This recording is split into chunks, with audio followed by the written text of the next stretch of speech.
If you find problems, obviously you want to remediate them, but figure out what you need to do in terms of voluntary disclosures, because typically you'll be much better off than if OFAC figures it out on their own, which they usually do. Global companies face unprecedented risks and challenges in today's economy. To mitigate these legal and economic risks, companies are rapidly embracing and elevating the importance of robust ethics and compliance programs to promote positive corporate citizenship. On Corruption, Crime, and Compliance, you'll hear from industry leaders and insiders about how to create effective ethics and compliance programs that will mitigate risks and maximize financial performance. Here's your host, Michael Volkov. Hello, everyone. Michael Volkov here. It's great to welcome back to the podcast Matt Stankiewicz, our cryptocurrency expert and the feature for this episode. And Matt, welcome back. Back by popular demand for cryptocurrency, which is one of your many expertise, but cryptocurrency and sanctions risks. And I thought, Matt, it would be good for you to join us because we had another enforcement action, but to me, from OFAC, and this was with Poloniex, another crypto exchange. But if you look over sort of the last 6 months or a little bit longer, we've seen Bittrex and Payword, which is better known as Kraken, also were subject to enforcement actions. And I thought it would be a good chance for you to sort of help us to understand how these cryptocurrency companies are getting into trouble, what it is that they're screwing up with, and what they need to do going forward. Yeah, we've seen a lot of activity in the cryptocurrency industry, especially as of late. Like you mentioned, we just had this recent enforcement action with Poloniex. And then prior, we had the enforcement actions against Kraken and Bittrex. And these are three prominent exchanges. These are not some of the fly-by-night exchanges that we see pop up and then go bust pretty quickly. A lot of these exchanges are really like the staple exchanges in the industry. Poloniex for the longest time had been, I'd never used it, but it's always been that old reliable exchange. Even more so once they were acquired by Circle, who runs the USDC stablecoin, really gave it a lot more legitimacy at that point, although they've since spun it off and it's now, I'm not even sure who owns it now at this point. Bittrex was one of the early cryptocurrency exchanges available in the US, and Kraken especially is really one of the most prominent ones even still today. So it's just interesting to see OFAC go so aggressively against these companies. Not too surprising considering the extreme sanctions risk that cryptocurrency poses. But very importantly, there's still a lot of takeaways that really any industry can take away from these enforcement actions. It's a lot of simple things, relatively simple things that compliance departments across industries can take away from this to improve their own programs. Yeah, just to set it up a little bit, Poloniex ended up paying $7.591 million to OFAC, which is not such a small amount in the OFAC world. Bittrex paid $24.2 million, but there were two settlements involving OFAC and FinCEN, whereas Kraken only paid $362,000. But the thing that's clear is crypto is clearly on OFAC's radar, and they know that if they take the time to investigate some of these exchanges, they're going to end up with an enforcement action and a settlement of some sort. But let's start first with Poloniex. Just an interesting aside, real quick. Yeah. Bittrex, they just declared bankruptcy this past week, unfortunately. I noticed that. Are they truly going out of business, or is this just a reorganization of some sort? Funny enough, their top creditor right now is OFAC with this enforcement action. You're kidding. Yeah, oh, yeah, they would be at the top. Yeah, they would be. So you don't want to have them as your first creditor. Right. This may be a reorganization, though. I don't know the specifics, but Bittrex did announce last month that they were planning to leave the U.S. So this could just be the U.S. entity that's gone bankrupt while they shifted all the assets elsewhere. I don't know. I'm not a bankruptcy attorney, so I don't know what they can and can't do there, but it could relate to that somehow. Wow. Well, that's interesting. And they may be saying, what, they're not going to comply with all the KYC and all the other regulatory requirements? I mean, that's kind of weird. Yeah. I think they're worried. I mean, I know it sounds kind of ominous when they leave. It sounds like they're going to do bad things, but I don't think that's the case. I think their concern is that the regulators have been a little too aggressive with crypto. OFAC is one thing, and they're doing their part. And I don't think any of these enforcement actions are out of the ordinary by any means.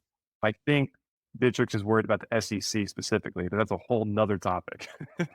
So you won't dive into that now, but I think that's really what's scaring a lot of these crypto companies away. Even Coinbase, they're looking to start an offshore entity as well. They're not going to leave the US, but they're going to focus some more of their operations outside of it. And I frankly think that to the extent the U.S. starts to put the screws to some of these companies, I think there may be some following from other countries, being the UK, Singapore. Other people will take a more aggressive stance, I think, particularly if they see that the Americans are recovering money out of it to the Right. Treasury.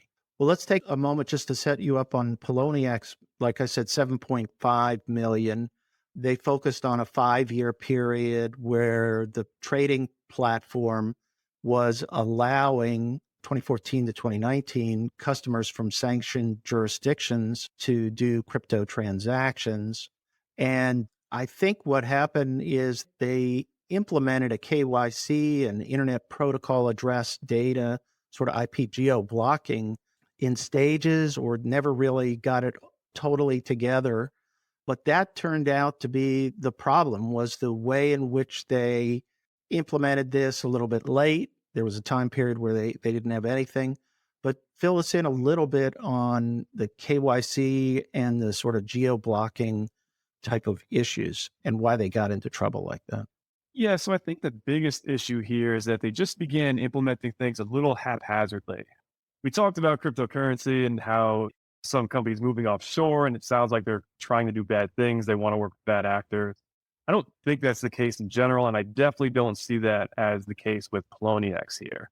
I think they tried to comply to the best that they were able to, but just as a fledgling startup company, it's a little tricky. It obviously takes a lot of resources, and if you're not making money as a startup early on, as you're in rapid growth, it can be difficult to implement these controls. That said, they gradually rolled them out over time. And just in general, OFAC doesn't expect necessarily the pristine, best-in-class program from a small startup as it's getting geared up. They understand there are growing pains, and they view that as a mitigating factor. For example, I mean, if you're Amazon or Apple, you're a top company in the world, trillion-dollar company, you better have a great compliance program. World class. Right. Yeah.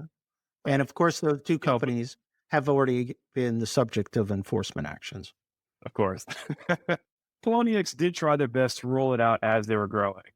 The biggest trip up that they hit, and again, this is a great takeaway for really compliance programs of all industries, is that they did not apply their controls retroactively. So at some point, they implemented their KYC onboarding program, comprehensive screening protocol to screen against sanctions lists and to verify sanctioned countries, really like full-blown screening process. But what they failed to do is rescreen their prior customers. So once this was implemented, sure, new customers from Iran, for example, blocked, no longer able to access the platform and could not trade on it. Great. That's obviously what you want. That said, there were some Iranian customers that had signed up early on that were on the platform using it and continued to use it after these new controls were in place. I mean, they started in 2014, but 2015, they began to monitor their IP address data and from logins and things like that to see where they were coming from.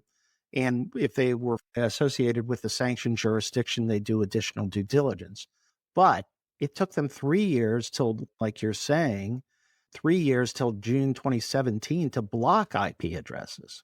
So that's 3 years, Matt, of transactions in business where you could be processing transactions with existing customers involving Iran, involving Cuba, or whatever. Now, one other point I wanted to, and this is another pointer that we run into all the time, is they didn't block sanctions controls for Crimea until even later. And most of the violations involved Crimea. And now we have a situation where not only is Crimea blocked, but we have eastern regions, 2 eastern regions in the Ukraine that are blocked, so that I hope that crypto companies are blocking all of those transactions that are linked to those geographic areas. But I mean, this to me is just a perfect example of what you're saying, that if you do this piecemeal and then don't go back ever to your existing customers, what happens? Yeah, I think the geo-blocking, again, kind of came from a good place, obviously. How it was initially implemented, though, was a little too manual. You would get these alerts that someone is trying to access the Poloniex platform from a Cuban IP address, and then someone has to manually go in and verify, one, if that's correct, two, do some due diligence on the owner to see what's going on there, and then it could be a long period until that account is closed, if it ever is. So you have to imagine, if you're reviewing each hit like that manually, it's a very time intensive process. And I can't imagine they had enough staff on hand to do that.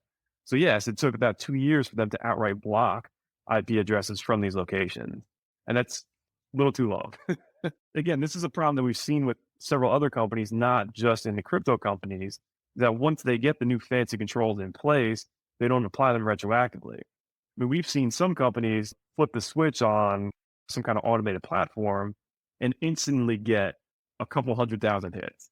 Now, that could be because their settings are too narrow, so they're getting a lot of hits on issues that not exactly illegal transactions, but just something that you should take a closer look at and then ultimately get cleared. But because of that crazy influx of warnings and alerts and red flags, it can be tough to deal with them. But at the end of the day, you can't just brush them aside. If you did get a red flag and you don't check it out, OFAC can come in and say, well, you should have known because you've got this red flag glaring on your dashboard and you just never took a look at it. The other thing that I thought was interesting, and I never realized this, was they pointed out that a lot of the transactions were for small dollar amounts.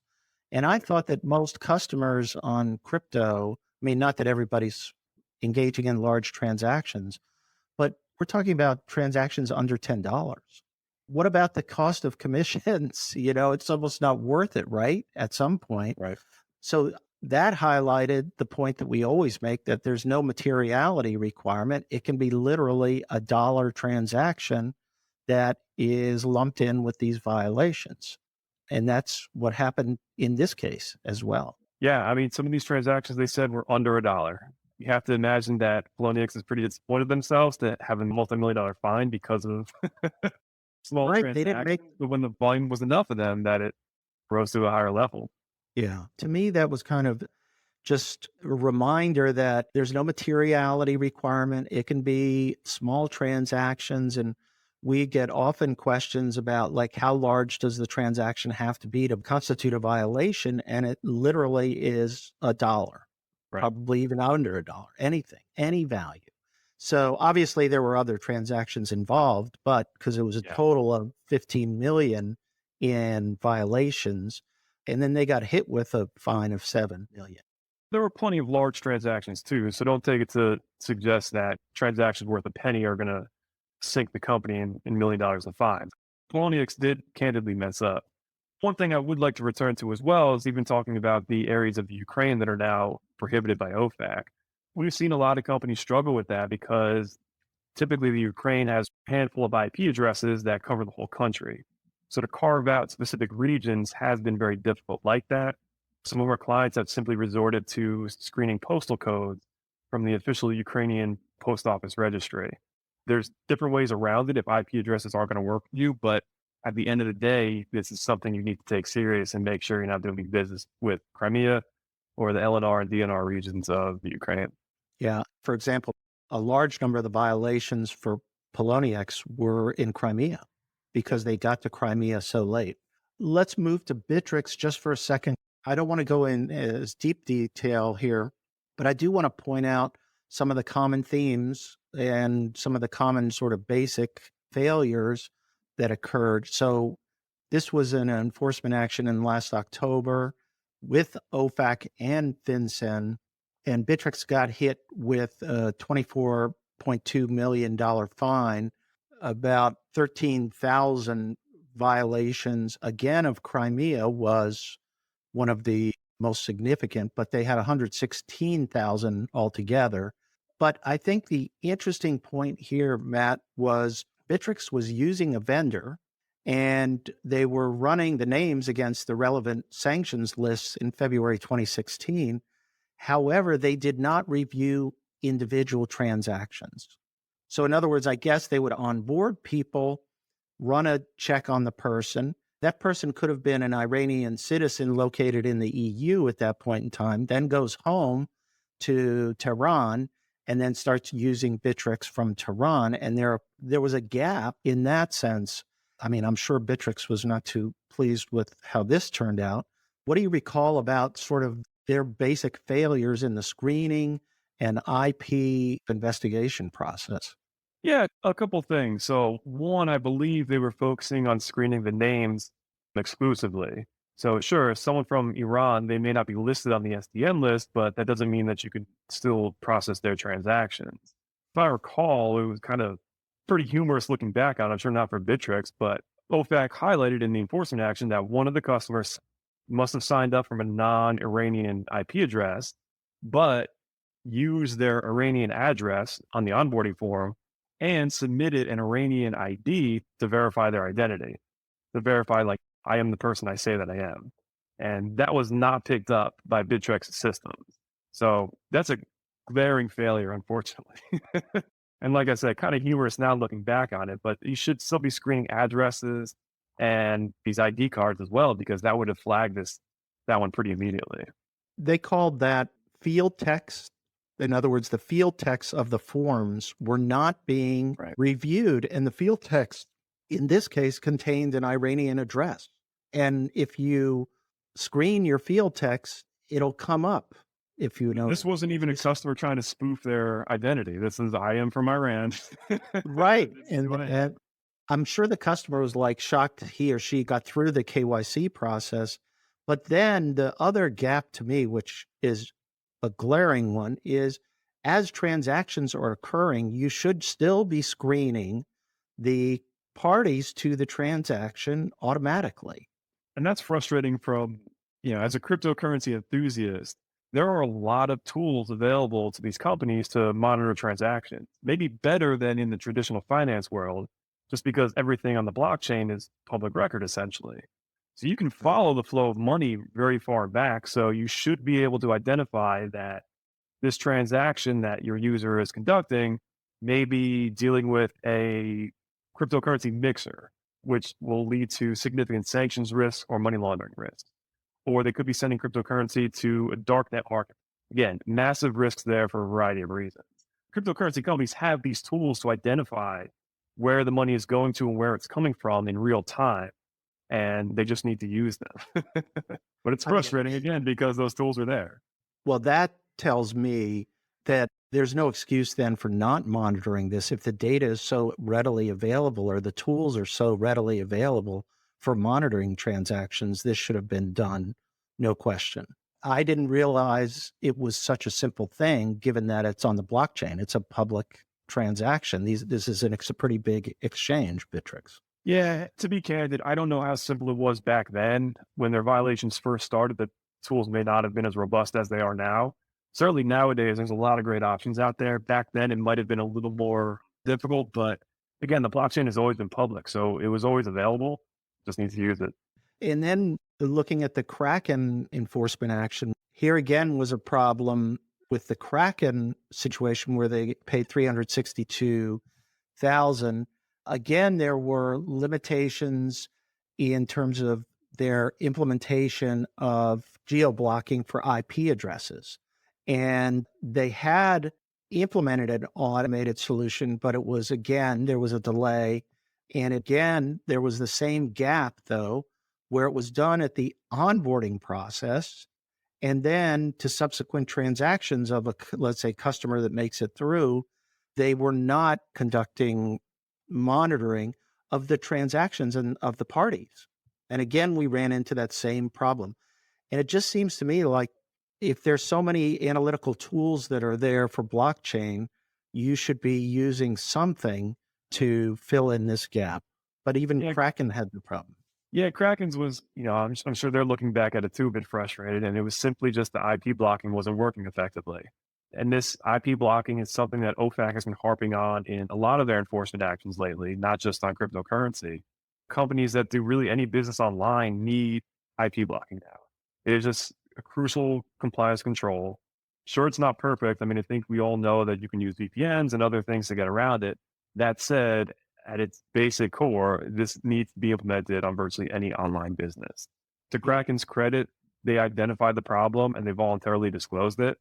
So this is one of the big reasons why their fine was much less than the other two companies. Bittrex did not voluntarily disclose, and neither did Poloniex. That's another big takeaway here as well. If you find problems, obviously you want to remediate them, but figure out what you need to do in terms of voluntary disclosures, because typically you'll be much better off than if OFAC figures it out on their own, which they usually do. The way they typically get leads is from banks for if those companies at some point deal with a bank, then if the bank gets a transaction that's suspicious, they're going to notify OFAC. And that's a lot of times I've noticed how these investigations start. And so it's even more important when you know the bank's going to disclose it, is to also get your client or get your company ready for a voluntary disclosure so you can try to get in there as fast as you can. Because usually it starts with banks asking questions. And don't forget here, with cryptocurrency, we just talked about the transaction monitoring. There are tools out there. The blockchain is public. So OFAC is certainly using those tools as well. They're keeping eyes on the exchanges. They're keeping eyes on flagged jurisdictions. They can track it all with these same tools. So there's a lot of eyes on the blockchain. Okay, Matt. Hey, thanks a lot for the update. If people want to get in touch with you, your email address, then how do they get in touch with you? Yeah, please feel free to reach out if you have any questions. Not only am I a big fan of cryptocurrency, I'm also a sanctions geek as well. So any sanctions questions, even outside of this industry, reach out. You can find my contact information on our blogs page and our firm website. My email is mstankiewicz@volkovlaw.com. We also do have a standard contact form on our firm's website that goes to my inbox as well. So always happy to answer questions, whatever you guys may need. All righty, Matt. Thanks again. Good to catch up with you on crypto, and we'll be back probably in, the next couple of months because there'll be something else going on, I'm sure. Always. And hopefully the market's back up by then. But if it is, I might be retired by then. So. Yeah, you should. I keep waiting for you. I'm watching my portfolio. It's not a big one, but it's even getting smaller now. All right. See you, Matt. Thanks, Mike. Thanks. If you enjoyed this episode, the best way to support the show is by subscribing on your favorite listening platform. To learn more and connect with Michael Volkov, go to volkovlaw.com.